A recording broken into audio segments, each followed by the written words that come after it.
She had taken dozens of cleaning jobs in her life, but none as unsettling as the Carsons' mansion. It stood at the very edge of town, half hidden by tall black pines, its windows clouded like cataracts, and its paint worn pale by the years. To most, it was the kind of house you crossed the street to avoid, but for Amelia, desperate for work after months of unemployment, it was a blessing. The Carsons were polite. Too polite. The old couple greeted her with cold smiles, their eyes strangely distant, as if they were seeing through her rather than looking at her. "You'll find everything already in order," Mrs. Carson said. "Just make sure it stays that way." That was odd. It was spotless. Not a speck of dust on the furniture, not a cobweb in the corners. Still, Amelia took her feather duster and began her routine, humming softly to fill the silence. But there was something wrong with the silence itself. In most houses, you could hear life, pipes humming, clocks ticking, floors creaking. In this one, there was nothing. No wind outside, no birds, not even the hum of the refrigerator. Just her breathing. On her third day, she started noticing things out of place. The broom she'd left propped in the hallway had moved. The water bucket she'd left empty was suddenly full. A mirror she'd polished that morning already gleamed like new when she came back in the afternoon. And the footprints, small, bare footprints, leading from the kitchen into the study, the one locked room she had been told never to enter. When she asked Mr. Carson about it, he smiled faintly. "Oh, don't worry about that," he said. "This house likes to keep itself clean. Just be thankful."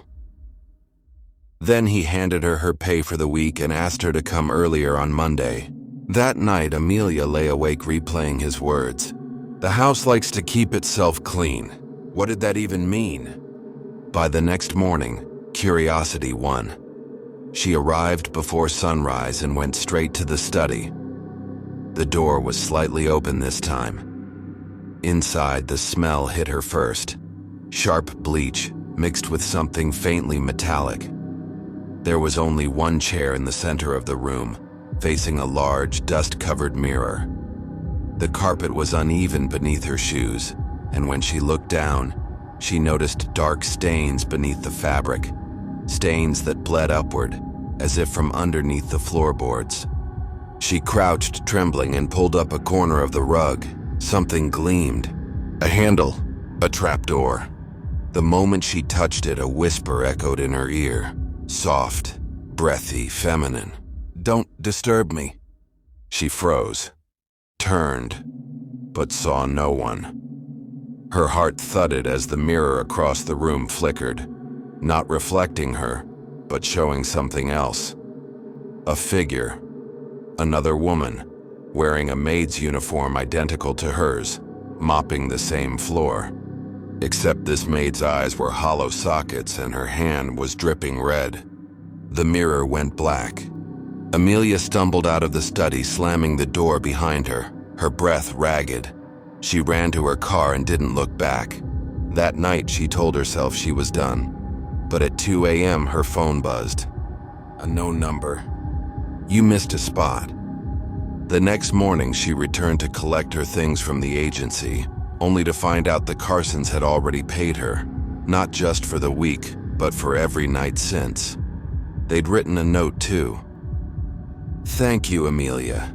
The house is spotless again. It's so nice of you to keep coming after hours."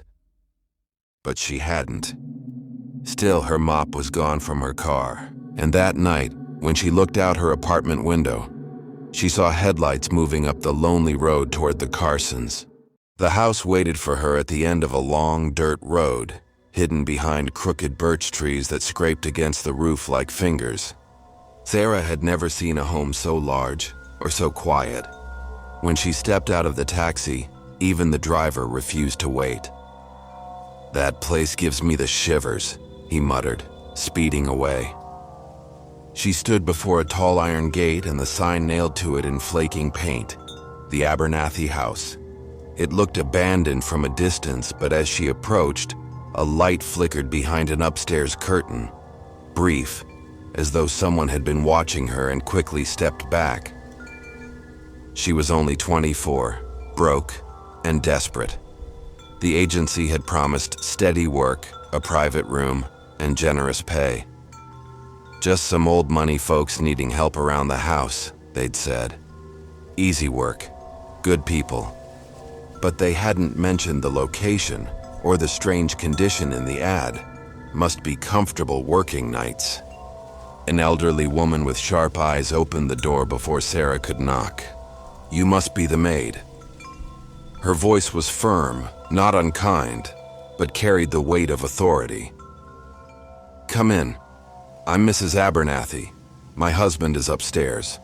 He doesn't like visitors, so please keep your work quiet." She paused, studying Sarah.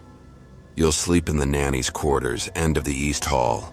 I'm not a nanny," Sarah stammered. Mrs. Abernathy smiled thinly.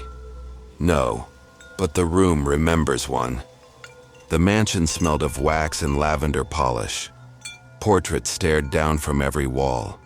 The same couple painted over decades, never aging. Dust clung to the chandeliers, though every surface gleamed. It felt like a museum preserved for ghosts. Her room was small, with lace curtains, a brass bed, and a wooden cradle in the corner, empty but rocking ever so slightly. A plaque on the door read "The Nanny's Room." She thought of asking about it again, but Mrs. Abernathy had already vanished down the corridor. The first few days passed quietly. Sarah rose early, cooked breakfast, dusted, polished, and washed linens. The Abernathys ate little, spoke less, and never left the house. By the third evening, she began noticing a pattern. At exactly midnight, the air grew colder, the fire in the hearth dimmed, and faintly, from somewhere above, came the sound of a lullaby. Soft, lilting, heart-achingly familiar. At first, she thought it was a radio left on, but the tune was old, too old. One night, she followed it up the servants' stairs, barefoot, carrying a candle. The top floor had been sealed off. Dust thick as velvet blanketed the carpet, and every door was shut, except one. From inside that room, the lullaby flowed clear as water. She pushed the door open. It was a nursery, preserved perfectly as though waiting for its owner to return.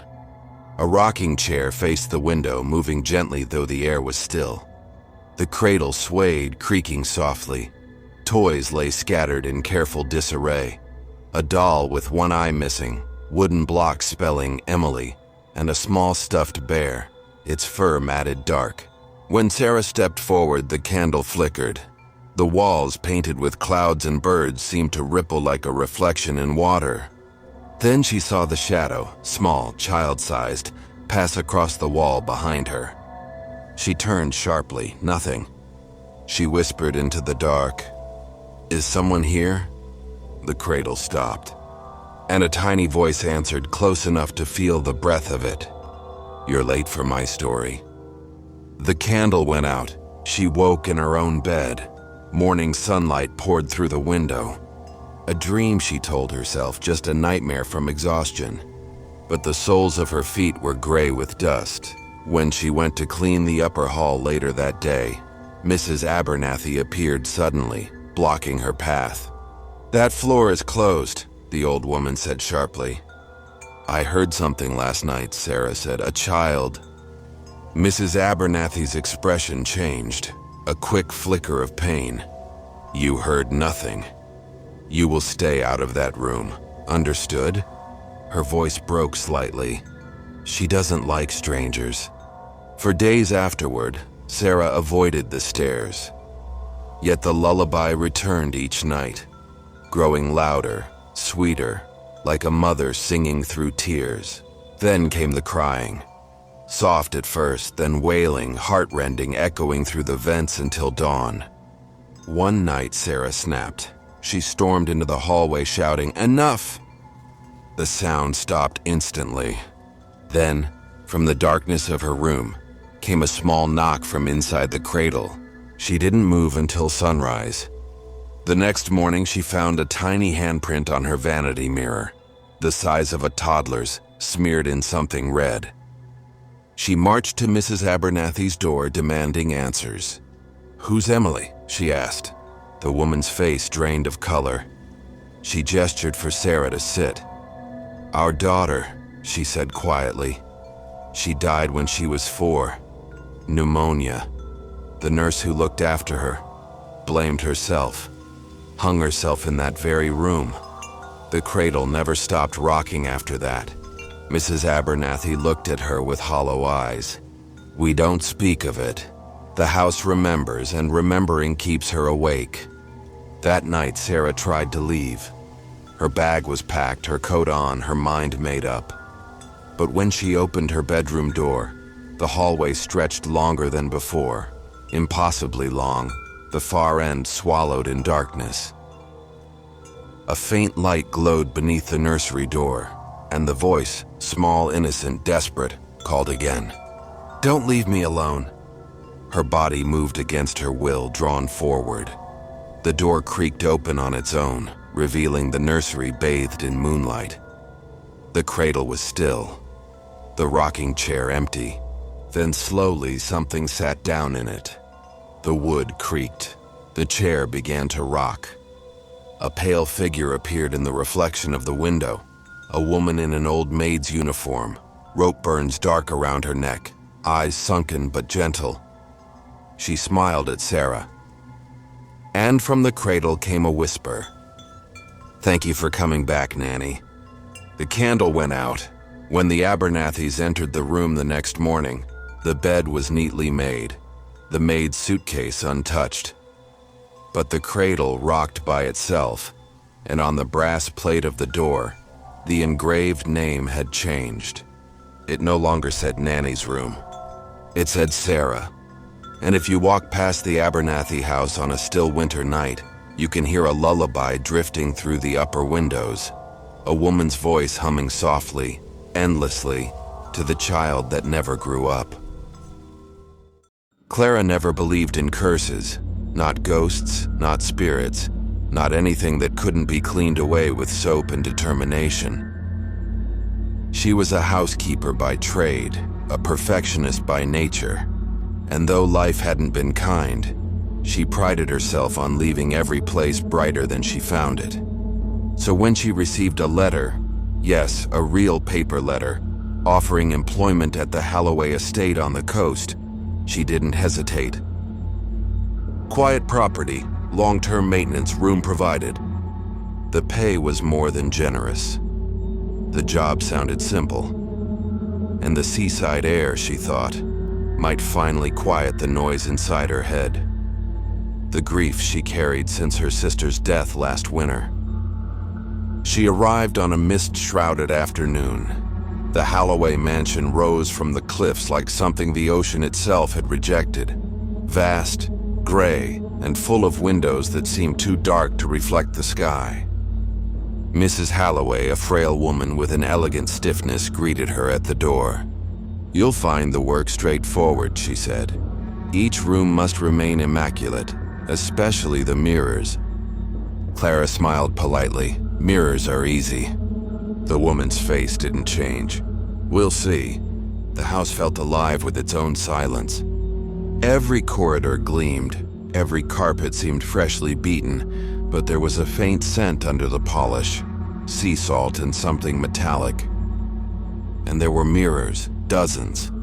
Hall mirrors, ceiling mirrors, vanity mirrors, hand mirrors, old gilt-framed pieces that distorted slightly at the edges.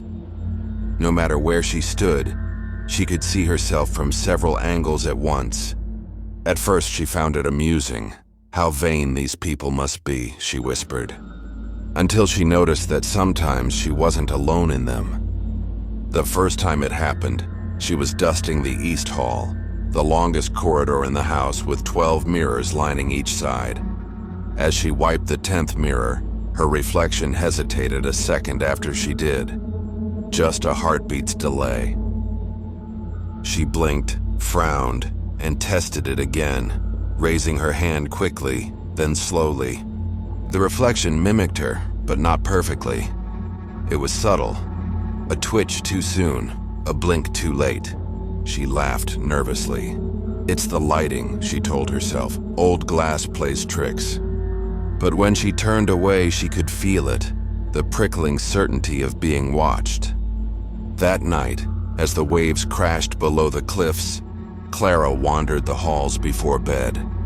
The mirrors seemed darker after sunset, their glass deep and endless like pools of still water. She stopped by one near the parlor and touched it lightly. The surface felt warm. In the faint reflection, she saw someone behind her, a shadow of a woman standing just over her shoulder. She spun around, no one. When she looked back, the mirror was empty. The dreams began soon after. Every night she found herself walking through a maze of mirrors, hundreds of them stretching forever. Each reflected a version of her, all moving in perfect unison until one, always one, stopped. Its mouth opened, and from it came a whisper like a breath across glass. "Let me out." She'd wake with that phrase in her ears, heart hammering, the taste of metal on her tongue. By the third week, the reflections had grown bolder. When she entered a room, she'd see her reflection already waiting, standing still, as if it had been there for hours. Once, while polishing a mirror near the grand staircase, she saw her double turn its head toward her before she moved. Another time, she leaned in close to inspect a streak and the image smiled, though she hadn't. Her rag dropped from her trembling hand. "Stop it," she whispered to the glass. The reflection only kept smiling. She told Mrs. Halloway what she'd seen. The woman listened quietly, eyes unreadable. "There's history here," she said finally. "The house belonged to my husband's family. The mirrors were his mother's obsession. She believed they kept her beauty young, that if you loved your reflection enough, it would one day love you back." Mrs. Halloway paused. When she died, the mirrors were covered, but after a time they uncovered themselves. Clara laughed uneasily. "That's impossible." Mrs. Halloway gave her a sad smile. "Nothing is impossible here, just keep them clean." That evening, as the sun bled into the horizon, Clara entered the east wing again. She didn't want to, but the mirrors there were always fogging over with strange shapes, almost like fingerprints. She wiped one.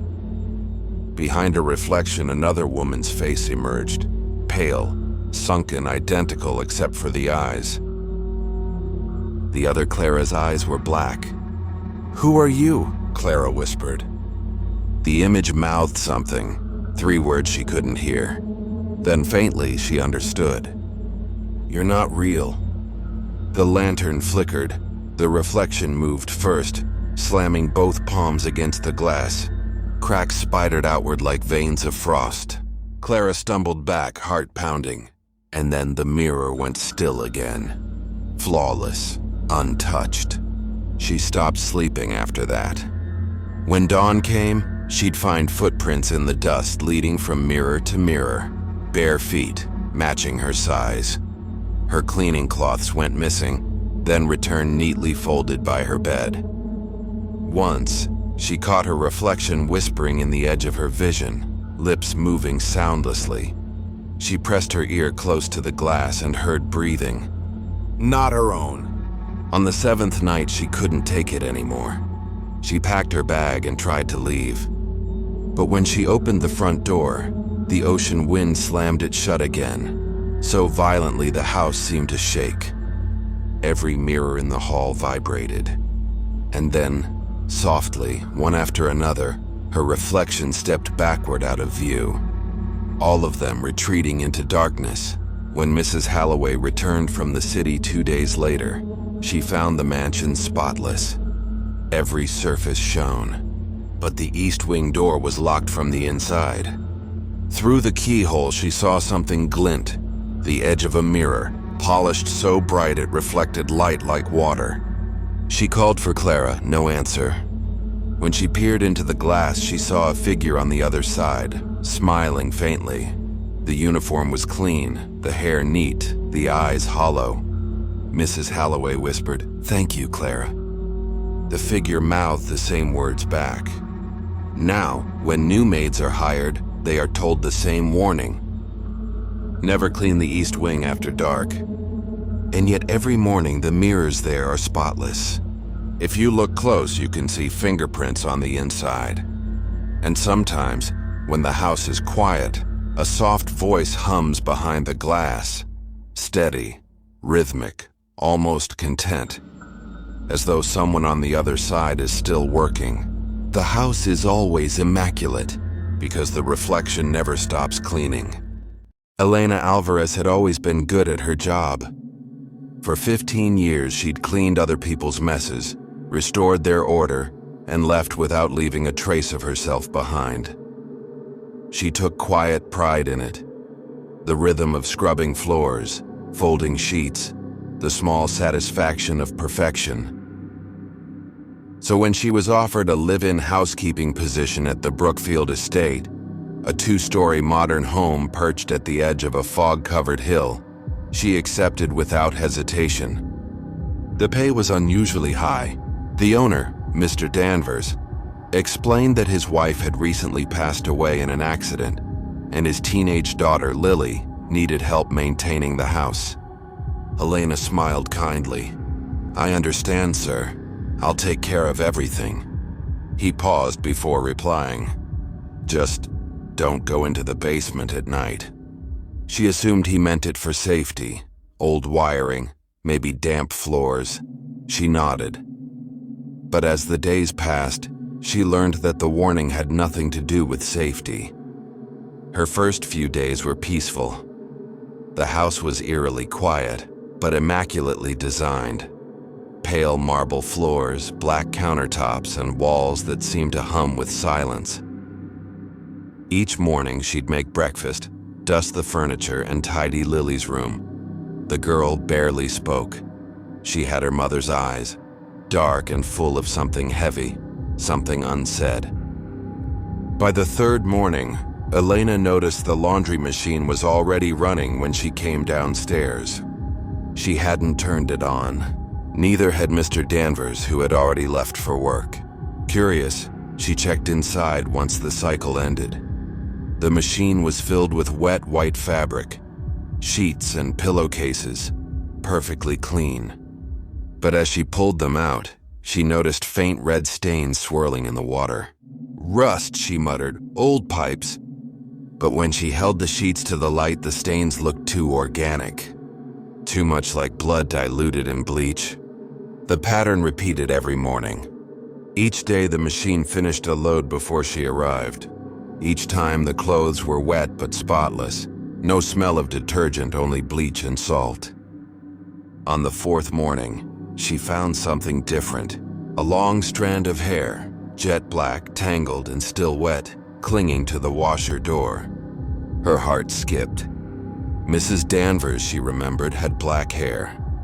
That evening at dinner, she finally mentioned it. "Sir, I noticed someone's using the washing machine overnight," she said. "I thought maybe it's you?" Mr. Danvers froze, his fork halfway to his mouth. "No, that machine's off limits after dark." Lily's head lifted. "Dad, it's her again." His expression hardened. "Enough, Lily." Elena blinked, uncomfortable. "Her?" The girl's voice was soft. "Mom, she does the laundry." That night, Elena couldn't sleep. The wind pressed against the windows, whispering faintly through the cracks. Around midnight, the hum began again. At first it was faint, a rhythmic rumble deep beneath the floor. Then as minutes passed, it grew louder. The pipes creaked. The hum became a frantic churning. She sat upright in bed, holding her breath. Then she heard it, a sound beneath the mechanical rhythm, a voice. Faint, wet, distorted by the spinning drum. "Help me." Her hands trembled. She told herself it was the pipes, the wind, anything. But the voice came again, clearer this time, desperate. "Please, help me." She clamped her hands over her ears, shaking her head. "It's just noise," she whispered. "Just noise." But the sound didn't stop until dawn. The next morning, she went downstairs early before sunrise. The laundry room light was already on. The washer door was open, water pooling on the tiles. A single white nightgown lay inside, soaked, clinging to the metal drum. She lifted it gingerly and froze. Something clinked against the floor, and a gold ring. She picked it up. Inside was an engraving, worn but legible. "Forever, MD." Her breath caught, Mr. Danvers' initials. When she showed him later that morning, his reaction wasn't what she expected. He stared at the ring for a long time, jaw tight, eyes hollow.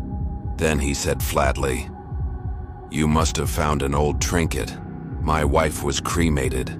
Lily's spoon clattered against her bowl. "She's still here," she whispered. Mr. Danvers slammed his fist on the table. "Enough!" Elena left the room shaken. That night she dreamed of water, gallons of it filling the basement, flooding up the stairs. A woman's pale hand reached from the washer door, pounding against the glass until it cracked. She woke gasping, drenched in sweat, and below she heard the hum again. This time she went down. The laundry room door was slightly ajar, light flickering inside. The washer rocked violently, banging against the wall as though someone inside was trying to escape. She stepped closer. "Mrs. Danvers?" The machine shuddered and then stopped dead. The silence was deafening. Water dripped from the edges of the drum. Slowly, she opened the door. Inside, there was nothing but wet linens. But when she touched them, her hand came away sticky with diluted blood. And beneath the folds, she found another object, a small silver bracelet, child-sized. Lily's bracelet. Elena rushed upstairs, calling for the girl. No answer. She checked the bedrooms, and empty. The beds were untouched. Then from the hallway, she heard quiet sobbing. She followed the sound to the bathroom, where Lily sat curled in the corner. "She wants to go," the girl whispered, "but he won't let her." Elena knelt beside her. "Who? Mom?" "She said he did it," Lily choked. "He locked her in. He said it was an accident, but she screamed for hours. I heard her through the floor." Elena's stomach turned. "Where's your father now?" "In the basement," Lily said quietly. "He always goes there when she calls." Elena grabbed the girl's hand and crept down the stairs. The air grew colder, heavier. The sound of the washer started again, only slower this time, groaning as if it struggled to turn. They reached the door. Light flickered under the crack. Inside, Mr. Danvers knelt before the open machine, whispering into the drum. "I said I'm sorry, please stop." Then he turned, his face pale, wet and trembling. "She won't listen. She says she's not done." The washer began to shake. Water surged out, spilling across the floor. A hand, gray, bloated, pressed against the inside of the glass. Then another, and another. 3 in total, all women's hands, fingers bloodless and white. Elena screamed, dragging Lily back up the stairs. They didn't stop running until they reached the front door. But when she turned the handle, it wouldn't move. Behind her, the washing machine door burst open. Water exploded outward, flooding the hallway. And through it came the shape of a woman, soaked, hair floating around her like black seaweed, eyes wide and lifeless. "Mrs. Danvers." She looked at her husband and smiled. "You left me in there." He fell to his knees, sobbing. "I'm sorry, please, I didn't mean..." She reached for him. When the water receded, neither of them were there, only silence. Weeks later, police found the house empty. The washer was dry. No sign of the family, except for a gold ring and a damp sheet lying on the floor. The house was eventually resold. The new owners renovated it, repainting, replacing, rebuilding. But the laundry room stayed exactly the same. Every night at 11:47, the washing machine still turns on. And sometimes if you stand in the dark and listen closely, you can hear it. A voice whispering through the drain pipe. Please help me wash it out. No one remembers who first locked the doors of the Whitlock estate. The house had been empty for decades, sitting at the far end of Hollow Creek, where the trees grow too close together and the mist never seems to leave the ground. But it was never really empty. Everyone in town said you could still see lights flicker behind the windows at night. Candles that no one had lit. Shadows that didn't belong to anyone. I never believed the stories, not until I took the job. My name is Marion Doyle, and I used to clean houses for a living. I wasn't afraid of much, but the day I accepted the caretaker position for the Whitlock property, something deep inside me, something instinctive and wordless, told me not to go. The ad was brief. Caretaker wanted for Whitlock estate, must live on site. Duties, cleaning, upkeep, and maintaining property order. Discretion required. It was signed only Mrs. W. The pay was generous, more than I'd ever been offered. So I convinced myself it was fine. Just another old house that needed a good scrubbing. When I first saw the Whitlock estate, it was like something out of a painting. A massive gray structure half swallowed by fog, its windows dark and hollow like eyes. The garden was dead, the fence rusted through. The trees leaned in as if trying to listen. An elderly woman opened the door. Her silver hair was pinned tightly, her black dress perfectly pressed. Her face was lined with years, but her eyes were too bright, like polished glass. "You must be Marion," she said. "I'm Mrs. Whitlock. Please come in." The air inside was thick with dust and lavender.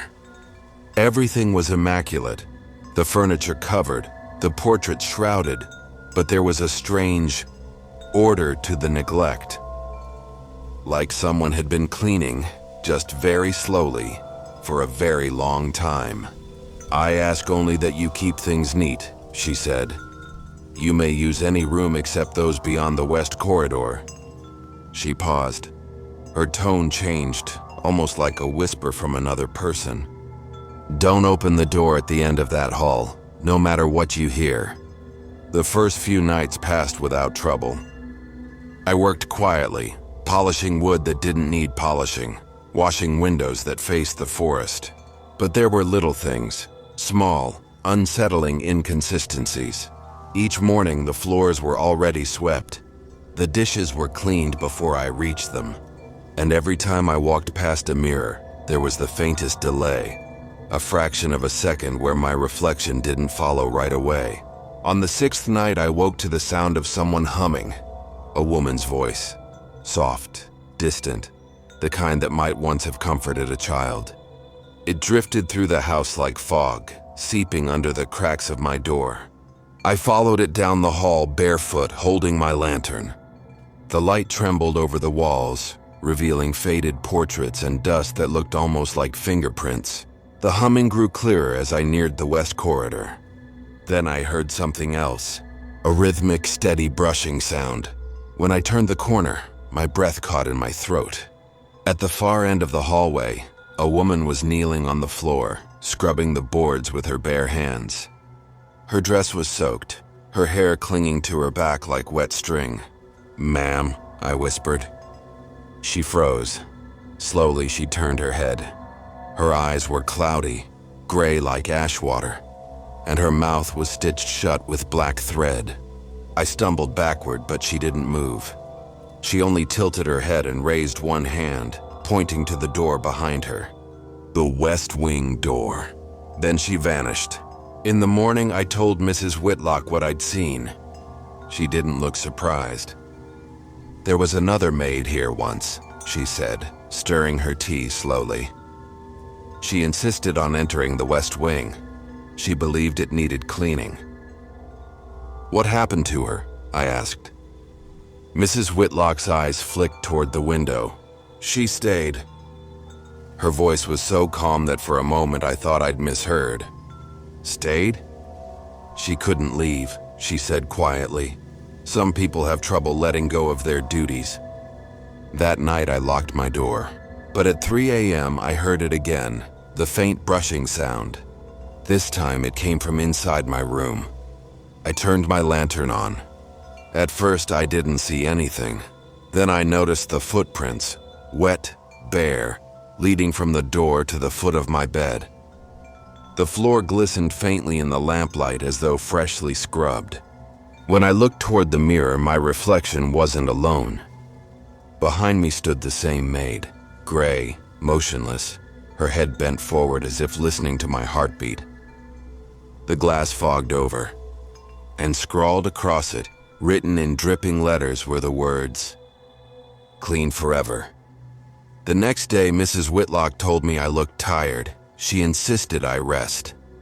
But that night, the humming started earlier, around midnight. I decided to end it. I took the lantern and marched toward the west corridor. The air grew colder the farther I went. Each step sounded muffled, as if the house itself didn't want to wake up. When I reached the end, I found the door slightly open. Inside, the darkness moved. I pushed the door wider and raised my lantern. The room beyond looked frozen in time, a maid's quarters perfectly preserved. The bed made, the basin full, the air thick with the scent of bleach and decay. In the center of the room sat a bucket, still half filled with gray water. A rag floated on the surface, turning slowly. The walls were covered in handprints, hundreds of them, all small, all smeared as if someone had tried to claw their way out. I turned to run, but the door slammed shut behind me. The light flickered, and in the reflection of the bucket's water, I saw her standing behind me again, closer now, reaching out with hands blackened and swollen. "Why won't you rest?" I screamed. The ghost tilted her head. Then, in a muffled voice through torn stitches, she whispered, "Because she never lets us." When I turned, I saw her, Mrs. Whitlock, standing in the doorway. Her face was younger now, smooth, almost glowing. "I told you not to come in here," she said. "Now she's awake." "Who?" I demanded. She smiled, a thin, cracking smile that didn't reach her eyes. "Me." Her body began to fade, but the room didn't grow emptier. It grew crowded. Dozens of figures appeared around me, all maids, all in different uniforms from different decades. Their eyes were hollow, their hands raw from scrubbing. Each one whispered the same phrase over and over. "Keep it clean, keep it clean, keep it clean." The lantern burst, plunging everything into darkness. When I opened my eyes, it was morning. The house was silent, but my hands were bleeding. And the floors were spotless. The police later said they found no trace of Mrs. Whitlock. No body, no record, nothing. The property was condemned. They said I must have imagined it all.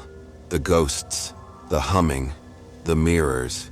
But sometimes, when I close my eyes, I still hear it. The soft scrape of a rag against the floorboards, and the faint whisper of women who can never stop working. The Whitlock estate still stands today, hidden by fog and overgrown vines. People who wander too close say they can hear humming from the upper floors. And if you look through the dusty windows, you'll see her, the last maid still polishing the glass from the inside. Her face looks calm, focused, but if you watch long enough, she looks back. They call her the Maid Who Stayed. If you made it this far, thank you for spending your night with us. If these stories gave you chills, there's plenty more waiting. Don't forget to subscribe to Night Fear Stories for new terrifying tales every single night. Sleep well, if you can.